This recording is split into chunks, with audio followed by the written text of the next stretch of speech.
कला संबद्ध और असंबद्ध प्रकाश स्रोतों के बारे में देखेंगे। ठीक है, कल अपने न्यूटन रिंग कर लिया था। ठीक है, तो उसके बाद अपने कला संबद्ध और असंबद्ध प्रकाश स्रोतों को देखते हैं। भाई ये क्या है सिस्टम। प्रकाश स्रोत दो प्रकार के होते हैं मेरे पास। ठीक है, जो पहला है वो तो है कोहेरेंट सोर्स। ठीक है, और सेकंड है वो है इन कोहेरेंट सोर्स। दो प्रकार के प्रकाश के स्रोत होते हैं, कला संबद्ध प्रकाश स्रोत और कला असंबद्ध प्रकाश स्रोत। ठीक है, कोहेरेंट सोर्स और इनकोहेरेंट सोर्स। ठीक, कला संबद्ध और असंबद्ध होती क्या है अभी देखो। अपने को पता है कोई भी जो लाइट है वो तरंग की तरह व्यवहार करती है। ठीक है, तरंग की तरह व्यवहार करेगी तो वो उसकी कुछ वेव फॉर्म होगी। ठीक है, उस वेव फॉर्म के अकॉर्डिंग स्पेस में ट्रेवल करेगी। ठीक है, अब इसका स्टार्टिंग का फेज कितना है। ठीक है, इसका कला कोण कितना है। ठीक है, प्रारंभिक कला कोण, उसके आधार पे अपने कहते हैं कि ये किस कला में है कौन। ठीक है, और साधारणतः यदि अपने पास एक तरंग होती है तो अपने नहीं बता सकते कि हाँ इसका फेज है जो कितना। ठीक है, अपने किसी के रिस्पेक्ट में बताते हैं कि इन दोनों में फेज डिफरेंस है जो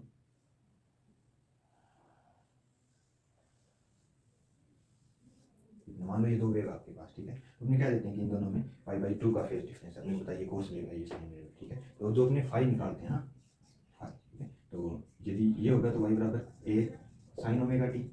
तो इसको यदि इसी में लिखोगे तो y बराबर a sine omega t plus phi या फिर अदरवाइज माइनस फाई। ठीक है, ये 90 डिग्री हो जाएगा और ये साइन इसको साइन है तो कोस में कन्वर्ट हो जाएगा। ठीक है, तो ये अपने पास होता है फेज डिफरेंस। ठीक है, जो अपने पास व्यतिकरण होना चाहिए उसके लिए कंडीशन होती है कि जो प्रकाश होता है ये कला संबद्ध होने चाहिए। ठीक है, इंटरफेरेंस के लिए जो लाइट सोर्सेज हैं वो कोहेरेंट होने चाहिए। ठीक है, कोहेरेंट का मतलब क्या है देखो, यदि आपके पास दो अलग अलग सोर्सेज से आपकी भी लाइट, इससे भी लाइट आ रही है इससे भी लाइट आ रही है। ठीक है, दोनों के फेज में जो डिफरेंस है, दोनों के फेज में जो डिफरेंस है, ठीक है, जो ये फाई है, ठीक है, ये यदि कांस्टेंट रहता है ना या जीरो होता है, कांस्टेंट रहता है या जीरो होता है, तो इस प्रकार के प्रकाश स्रोत को, लाइट सोर्स को अपनी कला संबद्ध प्रकाश स्रोत बोलेंगे। ठीक है, मतलब यदि फेज डिफरेंस कलांतर है जो समय के साथ परिवर्तित न हो। ठीक है, ये टाइम इंडिपेंडेंट हो, तो अपने ऐसे लाइट सोर्सेज को, दोनों सोर्सेज को, ये S1 है और ये S2 है, दोनों को कला संबद्ध प्रकाश स्रोत बोलते हैं। ठीक है, और कला असंबद्ध यदि ये फाई टाइम के साथ में चेंज हो रहा है। ठीक है, जो फेज डिफरेंस है, कलांतर है, ये समय के साथ परिवर्तित हो रहा है, तो ऐसे प्रकाश स्रोत को अपने कला असंबद्ध प्रकाश स्रोत बोलेंगे, इनकोहेरेंट सोर्सेज बोलेंगे। If phi is not constant it's varying towards time. ठीक है, या नॉट कांस्टेंट लिख सकते हो आप, समय के साथ बदलेगा तो आपके विद रिस्पेक्ट टू टाइम यदि फाई चेंज होता है तो ये जो सोर्सेज होंगे आपके पास दोनों, ये दोनों कला असंबद्ध होंगे। ठीक है, मतलब अब एक किसी क्षण फेज जो डिफरेंस है वो 90 है, फिर वो 95 हो गया, फिर 0 हो गया, ऐसे चेंज होगा। ठीक है, और इंटरफेरेंस के लिए अपने को ये कला संबद्धता होनी जरूरी है, मतलब जो सोर्स है वो कोहेरेंट होना चाहिए। ठीक है, इसको अपने ऐसे कह सकते हैं कि जो सारी तरंगें हैं वो एक साथ गति कर रही है। ठीक है, एक साथ गति कर रही है। ठीक है, ये जो कला संबद्धता होती है, कोहेरेंट लाइट सोर्स होता है, ये भी 2 टाइप्स के होते हैं, 2 प्रकार के होते हैं। ठीक है, एक तो होता है कालिक कला संबद्धता।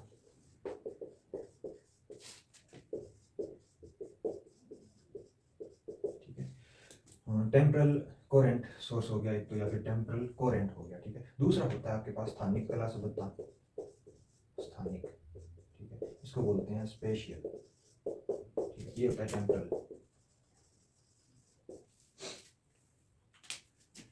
स्पेशियल कोहेरेंट लाइट सोर्स और दूसरा जो टेम्परल कोहेरेंट लाइट सोर्स। ठीक है, ये जो कोहेरेंट लाइट सोर्स होता है वो दोनों ही प्रकार से कोहेरेंट होना चाहिए, दोनों ही तरीके से कोहेरेंट होना चाहिए भी। ठीक है, किसी भी एक तरीके से नहीं है कोहेरेंट तो उसका इंटरफेरेंस पैटर्न नहीं बनेगा। ठीक है, और कोहेरेंट के आपके 2 टाइप्स हो गए। ठीक है, तो कालिक कला संबद्धता या टेम्परल कोहेरेंट क्या होता है।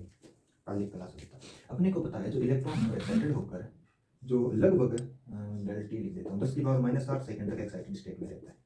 ठीक है, उसके बाद वो वापस ग्राउंड स्टेट में आ जाता है। इलेक्ट्रॉन है जो एक्साइटेड होकर स्टेट में जाएगा और वापस जब ग्राउंड स्टेट में आएगा तो एक फोटोन का एमिशन करेगा, उत्सर्जन करेगा। ठीक है, और लगातार तो ऐसे नहीं है कि ये तरंग है जो इनफाइनाइट टाइम तक ऐसे रिलीज होती रहेगी किसी सोर्स से। एक परमाणु में से एक जो परमाणु एक्साइटेड स्टेट में जाएगा, मतलब उसका इलेक्ट्रॉन है जो एक्साइटेड स्टेट में जाएगा, तो इसका जो फोटोन है वो रिलीज होगा।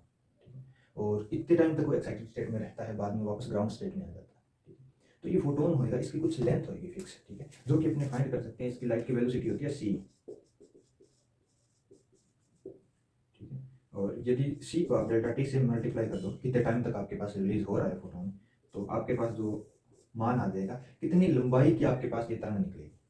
अभी बात समझ में, ये तरंग है जो कितनी लंबाई की निकलेगी, ऐसे आपके पास टुकड़े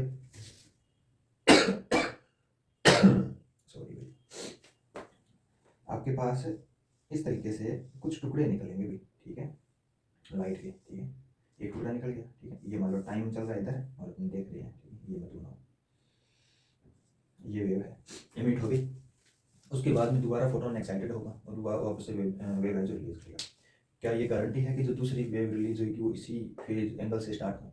नहीं है ना, किसी भी फेज एंगल से स्टार्ट हो सकती है, ये वेव यहाँ से भी स्टार्ट हो सकती है, ठीक है, हाँ फ्रिक्वेंसी वो रहेगी, इसमें कोई बात नहीं है, ठीक है, फ्रिक्वेंसी तो वो रहेगी, परंतु इसके जो स्टार्टिंग का एंगल है, फेज एंगल है, ये जरूरी नहीं है कि जो यहाँ पर था वो यहाँ पे हो। तो दूसरी वेव जो आएगी वो ऐसे आ सकती है, इसी तरीके से तीसरी वेव ऐसे आ सकती है, ठीक है, और ये अलग अलग मतलब फेज एंगल में आ सकती है, ठीक है, ये भी जरूरी नहीं अलग अलग हो, कई जगह पे सेम भी हो सकता है, अपने कह नहीं सकते कि ये जो वेव है वो इस तरीके से होगी। अब यदि इस तरीके से नहीं है वेव, ठीक है, तो अपने पास जो पैटर्न है इंटरफ्रेंस के लिए या फिर जो भी अपने इस चैप्टर के अंदर काम कर रहे हैं या फिर आगे करेंगे, वो तो लगातार बढ़ना ही नहीं चाहिए, ठीक है, तो अपने इस टाइम पीरियड को बढ़ा सकते हैं या फिर अपने कह सकते हैं कि ये ज़्यादा टाइम तक यदि ये टाइम है जो बढ़ जाए, बहुत ज़्यादा हो, तो अपने पास जो ये वेव है इस तरीके की मिलेगी, ठीक है, तो इस प्रकार की वेव से इस प्रकार की होना या फिर ये जो टाइम के साथ निर्भर न करती हो, है ना, न करेगी, तो इसका मतलब ऐसी वेव होगी, और ऐसी वेव है जो कालिक कला संबद्ध वेव कहलाएगी आपके पास, और इस चीज़ को बोलते हैं कालिक कला संबद्धता, ठीक है, कि टाइम के ऊपर जो आपकी जो लाइट की कोरेंट है, वो कोरेंट लाइट है, वो है जो डिपेंड नहीं करती है, वो कोरेंट ही रहती है, तो ये कंडीशन होगी, ठीक है, तो इस कुछ ये लेंथ इतनी होगी, ये लेंथ है ना जो इतनी होगी, ठीक है, इस चीज़ को बोलते हैं कालिक कला संबद्धता, ठीक है, तो ये जो पदार्थ होगा उसके ऊपर निर्भर करेगी कितने समय तक आपसे जो वेव है वो रिलीज हो रही है। उसके बाद अपनी बात करते हैं स्थानिक कला संबद्धता की, ठीक है, ये समय पर निर्भर करती है और लाइट सोर्स पर निर्भर करती है, ये वाली जो कला संबद्धता है।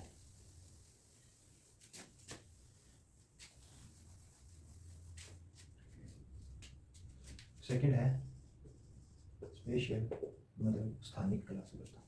देखो अपने पास दो लाइट सोर्स होते हैं, S1 और S2, ठीक है,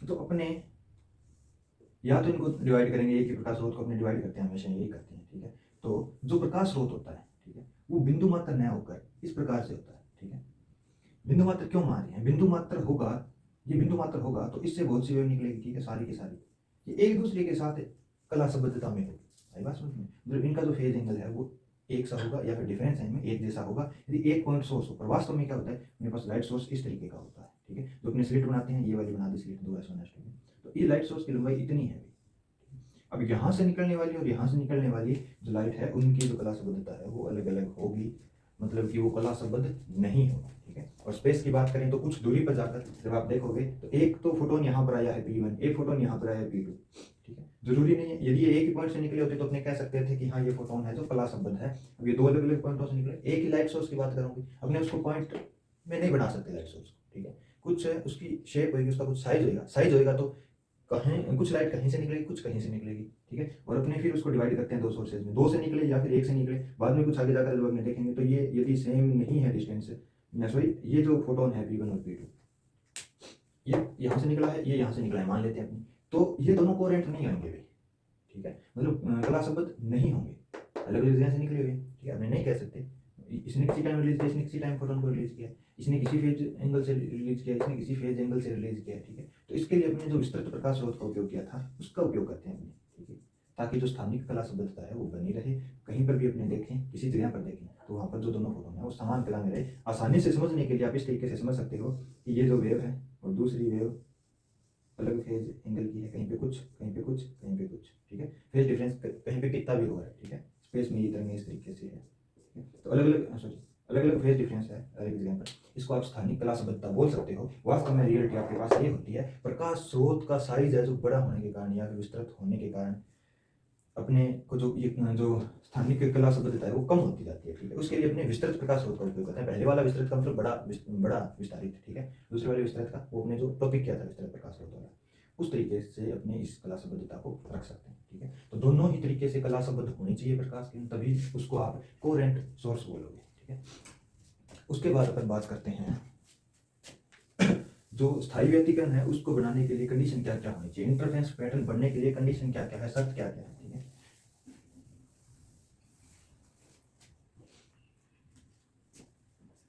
इंटरफेरेंस पैटर्न बनने के लिए जो कंडीशन है वो क्या क्या है? देखिए, पहला तो है जो आवृत्ति है, फ्रीक्वेंसी है, वो बराबर होनी चाहिए। ठीक है, जो दोनों प्रकाश स्रोत हैं, दो प्रकाश स्रोतों से व्यतिकरण होगा, दोनों की जो फ्रीक्वेंसी है वो बराबर रहनी चाहिए। दूसरा, एक वर्णी प्रकाश स्रोत होने चाहिए।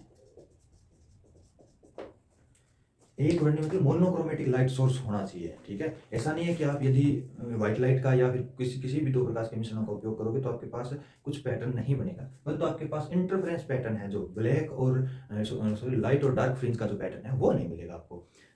एक वर्णी प्रकाश स्रोत का उपयोग आप नहीं करते, मतलब मोनोक्रोमेटिक सोर्स का यूज नहीं करते हो, आप व्हाइट लाइट सोर्स का यूज करते हो, तो आपके पास जो पैटर्न है वो आपके पास 7 कलर में दिखेगा कुछ इस तरीके से। ठीक है, जैसे न्यूटन रिंग का एक्सपेरिमेंट किया था हमने। ठीक है, तो न्यूटन रिंग के एक्सपेरिमेंट में अपने पास ब्लैक और वो जो व्हाइट सॉरी लाइट ब्लैक और लाइट रंग की फ्रिंज अपने को सर्कल शेप में मिलती है। ठीक है, और जो न्यूटन रिंग एक्सपेरिमेंट है उसके अंदर अपने जो सोडियम लाइट है उसका उपयोग करते हैं, मान लो। ठीक है, तो येलो कलर की लाइट होती है, तो आपको आधी फ्रिंजें पीले रंग की येलो कलर की, और जो केली जो फ्रिंजें हैं और जो काली फ्रिंजें हैं वो तो उनमें तो अंधेरा दिखेगा, वो काले रंग की दिखेगी। ठीक है, उसकी जगह पर यदि आप व्हाइट लाइट सोर्स का यूज करते हो, ठीक है, व्हाइट लाइट सोर्स का यूज करते हो, तो जो आपके पास है बीच वाला एक जो फ्रिंजें होती है ना उनकी मोटाई ज्यादा होती है। ठीक है, फॉर्मूले में व्यास वाले में आप देखोगे तो आपको पता लग जाएगा। ठीक है, और जैसे जैसे दूरी पर जाओगे,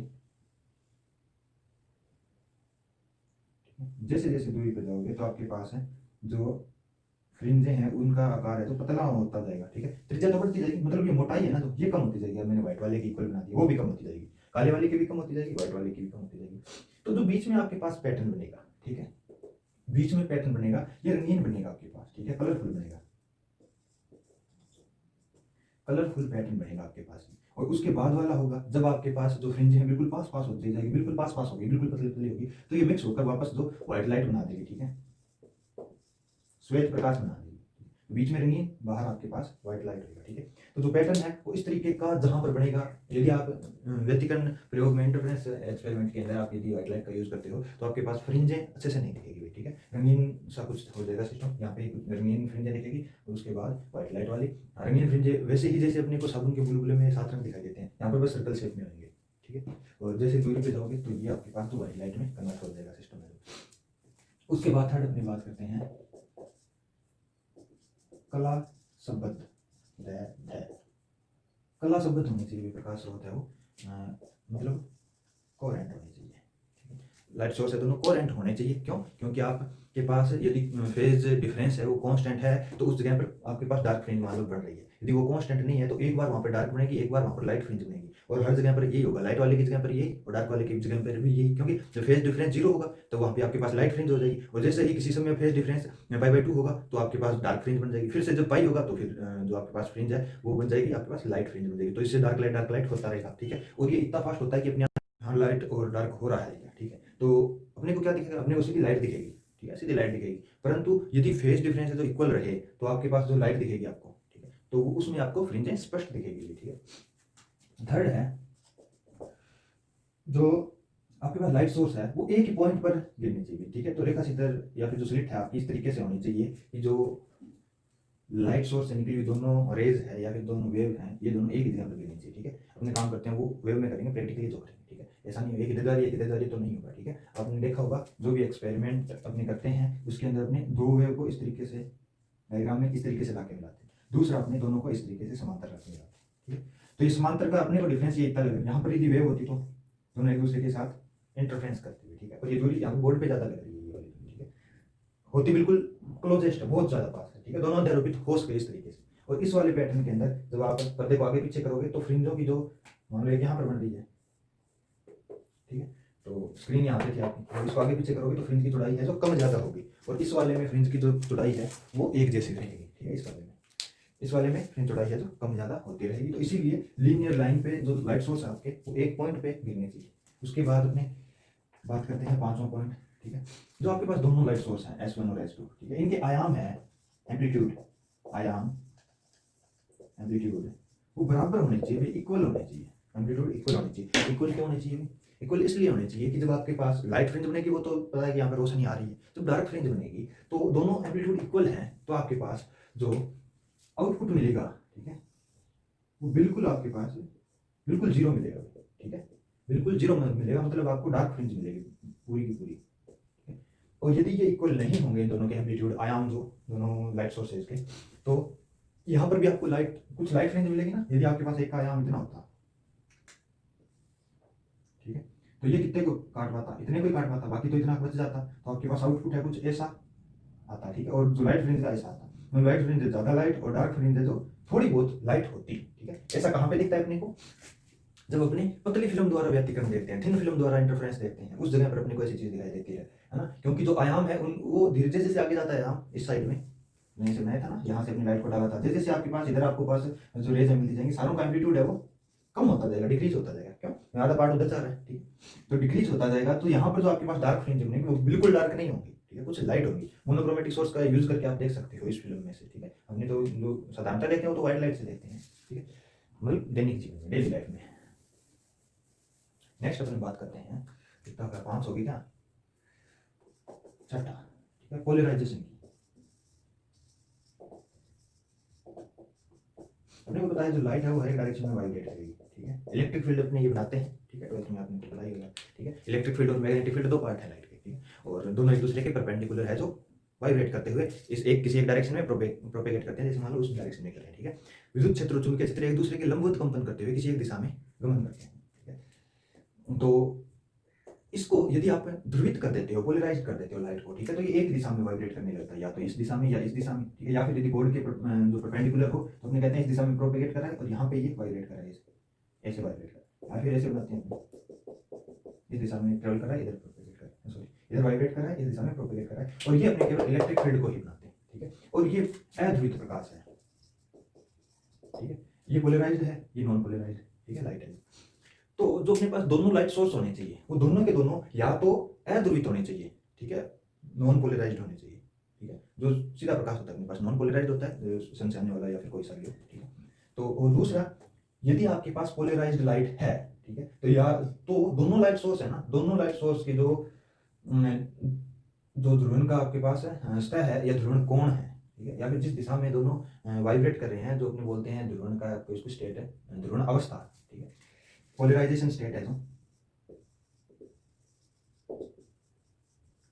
ध्रुवण अवस्था, दोनों की एक सी होनी चाहिए, ठीक है। ये एस से वाइब्रेट S1 कर रहा है तो S2 भी इस तरीके से होना चाहिए, और यदि S1 इस तरीके से तो S2 भी इस तरीके से, या फिर किसी और एंगल पे है तो दूसरा भी इसी और एंगल पे। अध्रुवित है तो कोई लफड़ा नहीं है, फिर आप दोनों लाइट सोर्स अध्रुवित ही ले सकते हो, नॉन पोलराइज्ड ही ले सकते हो, कोई दिक्कत नहीं है, ठीक है। नेक्स्ट आपने बात करते हैं 7वां, पाथ डिफरेंस की।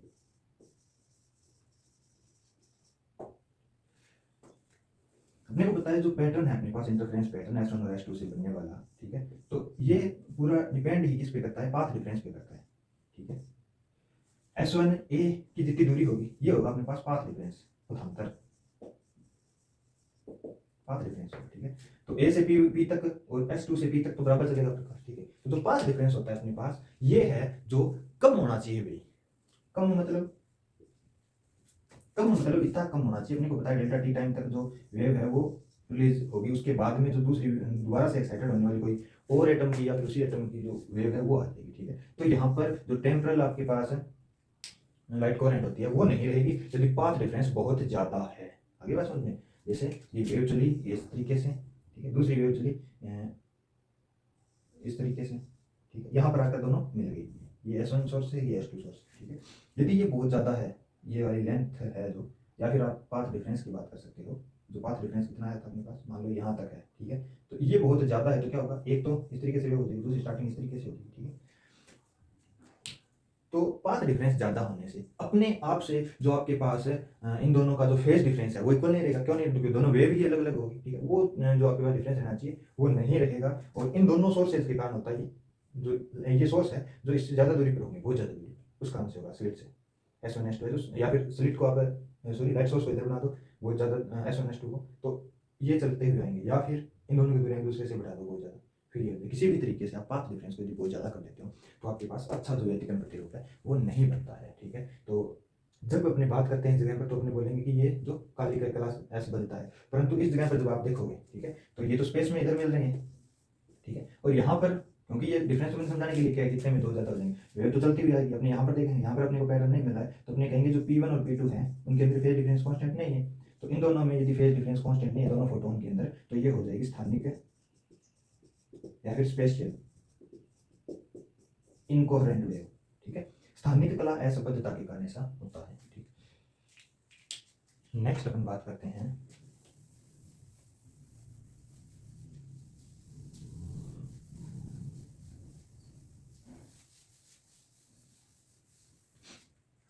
अब जो सोर्स है अपने पास, दो किस तरीके से अपने लेके आएंगे। ठीक है, तो सेम फ्रिक्वेंसी और सेम फेज डिफरेंस के अंदर लाने का और समान ध्रुवीणावस्था लाने का एक ही तरीका है। सेम फेज डिफरेंस मतलब समान कलांतर, same path difference, sorry path difference नहीं, जो आपके पास एम्पलीट्यूड सेम है, वो आयाम समान आयाम, और ध्रुवीणावस्था समान मतलब पोलराइजेशन स्टेट है वो समान, और जो भी अपने अभी तक जितने भी पढ़ चुके हैं, ये चीज़ें करने के लिए अपने एक वर्णी एक ही प्रकाश स्रोत का उपयोग करते हैं, और उसके जो लाइट है उसकी जो लाइट उसको दो पार्ट में डिवाइड कर देते हैं। ठीक है, तो दो पार्ट में डिवाइड करने का के दो तरीके हैं। पहला तो है तरंगाग्र विभाजन द्वारा, और दूसरा है आयाम विभाजन। ठीक है, तरंगाग्र विभाजन द्वारा मतलब अपने जो वेव फ्रंट को है वो दो पार्ट में डिवाइड कर देंगे, वेव फ्रंट डिवाइडेशन है। ठीक है, और आयाम विभाजन मतलब एम्पलीट्यूड डिवाइडेशन। ठीक है, दो मेथड लगाते हैं। ठीक है, या तो अपने उसके एम्पलीट्यूड को डिवाइड कर देंगे या फिर उसके जो वेव फ्रंट है उसको डिवाइड कर देंगे। वेव फ्रंट को डिवाइड करने का तो सीधा सा तरीका है, फिजिकली अपने लाइट सोर्स से, कोई लाइट सोर्स है, ठीक है, उससे लाइट आ रही है, उसको दो पार्ट में आप डिवाइड कर दो, जैसे अपने यंग के एक्सपेरिमेंट में करते हैं, यंग डबल स्लिट एक्सपेरिमेंट में S1 S2 में से प्रकाश को निकाल दो। अब ये दो अपने पास लाइट सोर्स हो जाएंगे S1 और S2। ठीक है, इन दोनों लाइट सोर्स की तो फ्रिक्वेंसी बराबर है, एम्पलीट्यूड बराबर है, सब कुछ बराबर है। ठीक है, एम्पलीट्यूड बराबर तभी होगा दोनों को आप समान काटोगे। ठीक है, दोनों की इंटेंसिटी है तो इक्वल रहनी चाहिए, एम्पलीट्यूड की स्क्वायर जो प्रोपोर्शनली होती है इंटेंसिटी के। ठीक है, और दूसरा नेक्स्ट टॉपिक में आपने भी कर लेंगे वो टॉपिक नेक्स्ट वाला, जो फ्रेनेल का बाई प्रिज्म होता है उसके अंदर भी आपके पास है जो यही मेथड लगाया जाता है, वेव फ्रंट के डिवाइडेशन वाला। ठीक है, एक तो यंग का एक्सपेरिमेंट में हो गया, दूसरा इसमें फ्रेनेल द्वि प्रिज्म में। ठीक है, बाई प्रिज्म, फ्रेनेल जो बाई प्रिज्म। ठीक है, इसमें क्या करते हैं, लाइट सोर्स को इसके बिल्कुल सामने इधर रखते हैं। ठीक है, तो लाइट कुछ इधर गिरेगी कुछ इधर गिरेगी। ठीक है, इसके बिल्कुल सामने रखा हुआ है, तो इससे ऊपर वाली का तो एक पार्ट हो गया, इससे नीचे वाली का दूसरा पार्ट हो गया। तो यहाँ से जो लाइट आपके पास इधर मिलेगी और एक इधर मिलेगी, तो दोनों के दोनों हैं जो एक ही लाइट सोर्स से S1 से डिवाइड करके आगे एक प्रिज्म को रखकर इस तरीके से प्रिज्म रख दिया। ठीक है, तो दो पार्ट में डिवाइड होगी लाइट। ठीक है, तो भौतिक रूप से फिजिकली इसको डिवाइड कर दिया आपने दो लाइट में। कैसे भी कर सकते हो आप, आधे पार्ट का अपवर्तन करा के, आधे पार्ट का परावर्तन करा के, आधे पार्ट का रिफ्लेक्शन, आधे पार्ट का रिफ्लेक्शन करा के। ठीक है, इस तरीके से आप जो लाइट है उसका जो वेव फ्रंट है उसको डिवाइडेशन कर सकते हो आप। ठीक है, अपवर्तन परावर्तन ऐसे नहीं भी लाइट सोर्स से लाइट आ रही है, ऐसे आप आधे पार्ट का रिफ्लेक्शन करवा दो। ठीक है, ये इधर चला जाएगा, फिर यहाँ से इधर चला जाएगा, और फिर ऐसे लगा दो मिरर को, यहाँ पर आपके पास आ जाएगा। ठीक है, ये ऐसा लाइट सोर्स है, ये मिरर लगाते गए हमने, ये लाइट इधर गई, फिर मिरर लगा दिया इधर गई, फिर मिरर लगा दिया इधर गई, फिर ये गई। तो फिजिकली डिवाइड कर रहे हैं। ठीक है, और दूसरा एम्पलीट्यूड की डिवाइडेशन से कैसे अपने इसको डिवाइड कर सकते हैं लाइट को,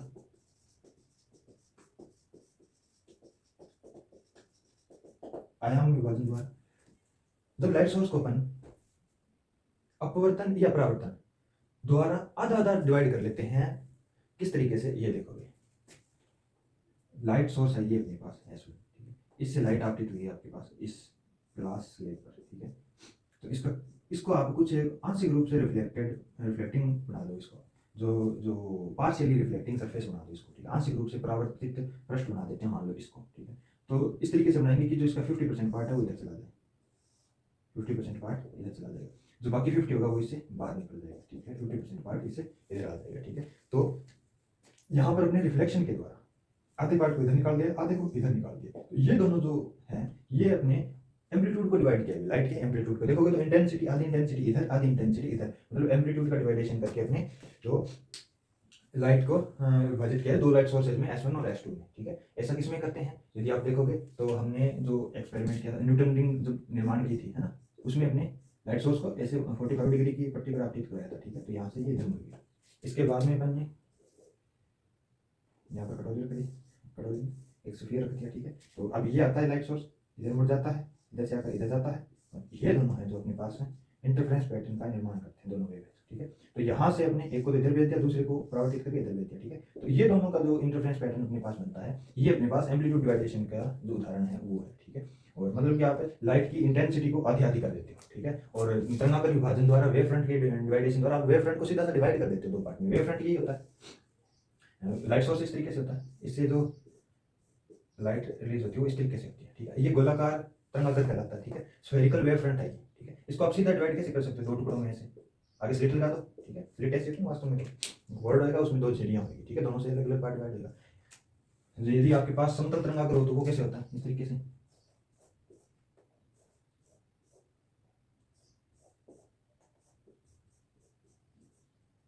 ठीक है। और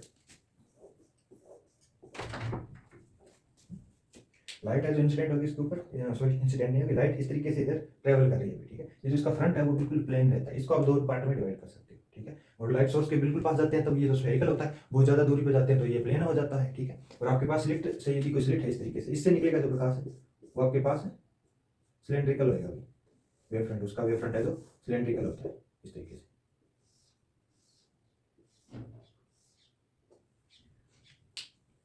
ये वेव फ्रंट है तीनों, ठीक है। और इसको फिजिकली आप डिवाइड करोगे दो पार्ट में तो ये होगा तरंगाकर विभाजन द्वारा, जो वेव फ्रंट डिवाइडेशन द्वारा, और उसके बाद एम्पलीट्यूड डिवाइडेशन द्वारा, ठीक है। नेक्स्ट अपने करते हैं